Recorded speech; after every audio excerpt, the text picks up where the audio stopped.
நாடு முழுவதும் நடைபெறுகிற கண்டன கூட்டத்தில் ஒரு பகுதியாக இன்றைக்கு மயிலாடுதுறை மாவட்ட திராவிட முன்னேற்ற கழகத்தின் சார்பில் நடைபெறுகிற கூட்டத்தினுடைய தலைவர் உள்ளிட்ட அனைவருக்கும் என்னுடைய பணிவான வணக்கம். இங்கே வருகின்றிருக்கக்கூடிய தாய்மார்கள், பெரியோர்கள், அடுத்த தலைமுறையை சார்ந்த தம்பிமார்கள், நீங்கள் எல்லோரும் ஒன்றை உணர்ந்து கொள்ள வேண்டும்.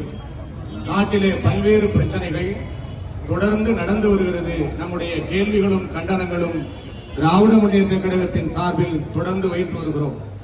ஆனால் இந்த கண்டன ஆர்ப்பாட்டத்தை பொறுத்தவரையில் இன்றைய தினம் தமிழ்நாடு முழுவதும் நீங்கள் பார்த்தீர்களேயானால் ஆளுநர் ரவி பற்ற வைத்திருக்கக்கூடிய நெருப்பு. ஆனால் அவர்கள் என்ன நினைக்கிறார்கள் என்று சொன்னால், ஒரு மலிவான விளம்பரத்தை RS சார்ந்த RS ரவி அவர்களும் பாரதிய ஜனதா கட்சியினுடைய தலைவராக இருக்கிற அண்ணாமலை அவர்களும் இந்த மண்ணிலே வைத்திருக்கிறார்கள். நேற்றைய தினம் RSS ரவி அவர்கள் நடத்திய வெளிநடப்பு ஒரு மலிவான அரசியல் விளம்பரம்.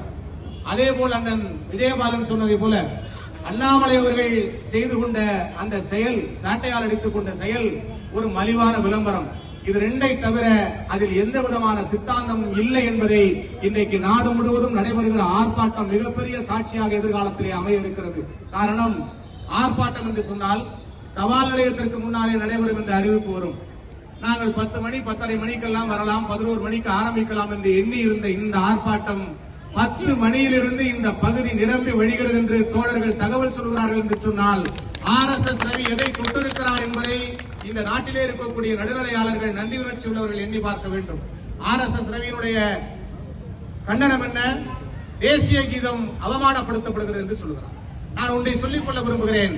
நீதி கட்சியிலே துவங்கிதான் இந்த அரசியல் மரபு சட்டமன்றத்தினுடைய நிகழ்வு நமக்கு தெரியும். ஆனால் இந்த சட்டமன்றத்திற்கு முன்னால் ஒரு பெரும் வரலாறு உண்டு. மாண்டேகு ஜேம்ஸ் போர்டு சட்ட திருத்தம் என்று சொல்லக்கூடிய அந்த சட்டமன்ற காலத்தில் இருந்து என்ன மரபு பின்பற்றப்படுகிறதோ அதுதான் இன்றைக்கு நம்முடைய சட்டமன்றத்திலும் பின்பற்றப்படுகிறது.